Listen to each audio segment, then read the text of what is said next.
Hello, Neil here once more, diving deep into Airspace, our hybrid reverb and delay plugins, features and controls. In this video, we're going to take a look at the delay section's main controls, visiting the delay modulation section in a separate video. Let's get to it. Airspace's delay is a stereo delay module, meaning that its controls are split into two for both the left and right audio channels. This allows us to set different delay times and settings between these channels, giving us a wide spatial effect. Just as with the color and space sections, Airspace's delay can be bypassed by clicking its title or associated switch icon. To reactivate, simply click anywhere within the grayed out area. Again, as with the other sections, delay features a small volume dial which controls the output signal level, with a meter in accompaniment to give you a visual representation of the output level. When clipping occurs, which is when the signal goes above 0 dB, or in other words, it's just a little bit too loud, red dots will appear at the top of the meter. Use the section volume dial to reduce the level if this happens. Of course, you can also use this dial to boost the volume if you find things are a bit too quiet. To return the dial to its default state, and this is true for all of Airspace's dials, simply double click. Here, this will return the volume dial to the 0 dB position. Another useful feature is for fine tuning of any of the plugin's controls. Just hold down the shift key before clicking. Directly beneath this, we have two button switches which activate or deactivate different functions. The tempo sync switch on the left synchronizes the delay times to your host DAW project's tempo or BPM. Activating this switch will keep your delays in time with the other elements in your mix, and will change the units shown beneath the left and right delay time dials, described in a moment, from milliseconds to note divisions, such as an eighth note or a quaver.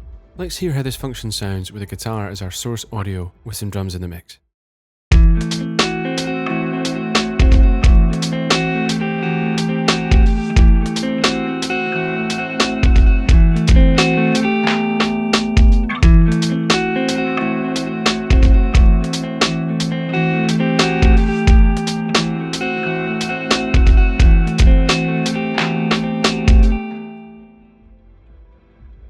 The link L plus R switch on the right links the right delay channel's delay time and feedback amounts to the left, essentially converting our stereo delay into a monophonic unit. This just means that the delayed signal will sound like it's coming from one location, panned centrally in the stereo field. When deactivating this control from an active state, the right delay channel's delay time and feedback amounts will revert to whatever they were previously set to, or to their default positions. Let's have a quick listen to this function in action.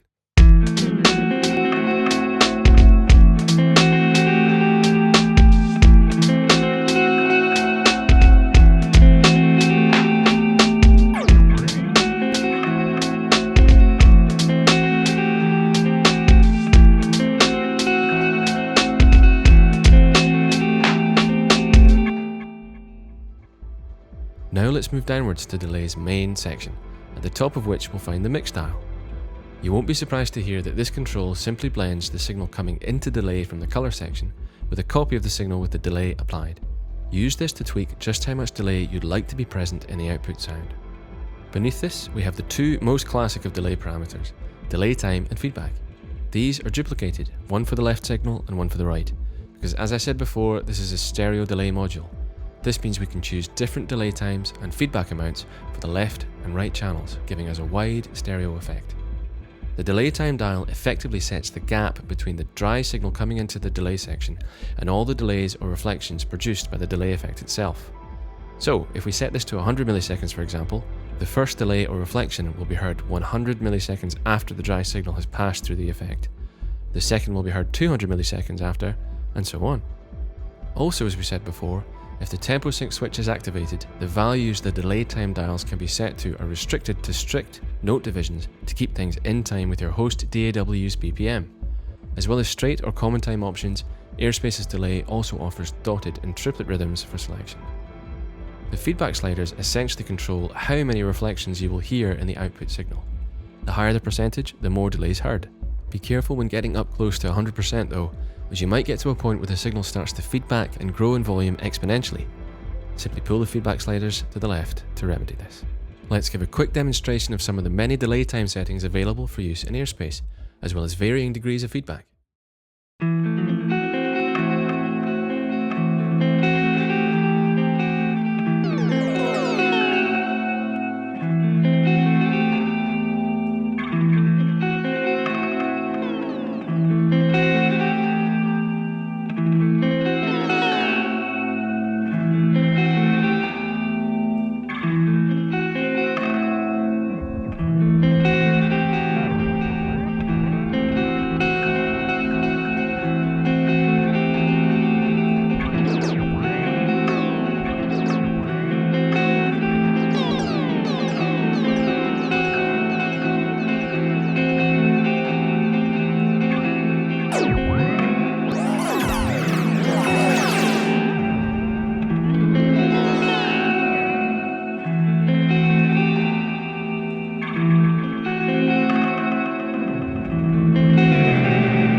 Now we come to one of my very favourite features of Airspace, the crossfeed button.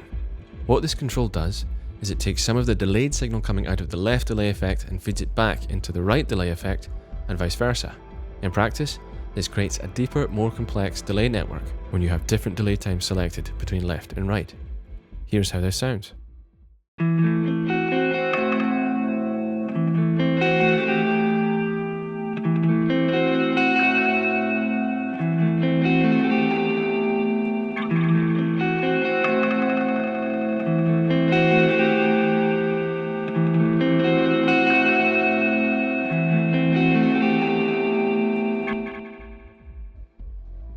Finally, we come to the last of the main controls in delay, the filtering section.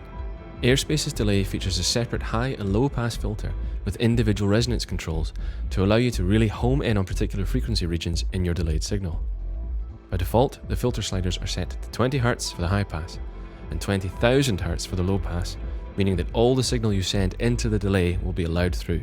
As we bring the low pass cutoff frequency down by pulling the slider to the left, we start to cut out the higher frequencies. By bringing the high pass filter cutoff frequency up by pulling the slider to the right, we begin to cut out the lower frequencies allowed past the delay's output. The resonance dials act much like an EQ gain control, only you're just boosting the signal at the cutoff frequency. Push these up to emphasize the frequencies at and around the cutoff for both filters. Much like with feedback, however, be careful at the highest resonance settings, as the filter can begin to self-oscillate, creating a loud, self-sustaining sound tone. Just reduce the levels of resonance to cut this out if it happens. As a final audio example, let's have a play with the filter cutoffs and resonances so you can get a taste for what these controls do.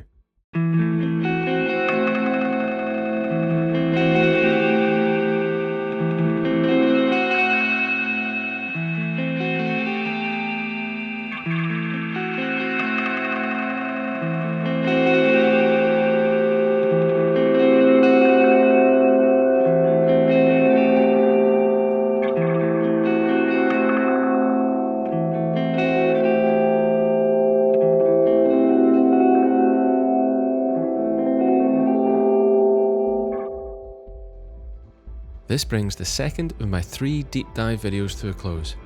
For our final trip, we'll be taking a look at the delay mod section, which throws up quite a few interesting sound design quirks into Airspace's mix. To purchase the plugin or give the 15-day free trial a spin, please visit modeaudio.com/product/airspace and have fun using Airspace.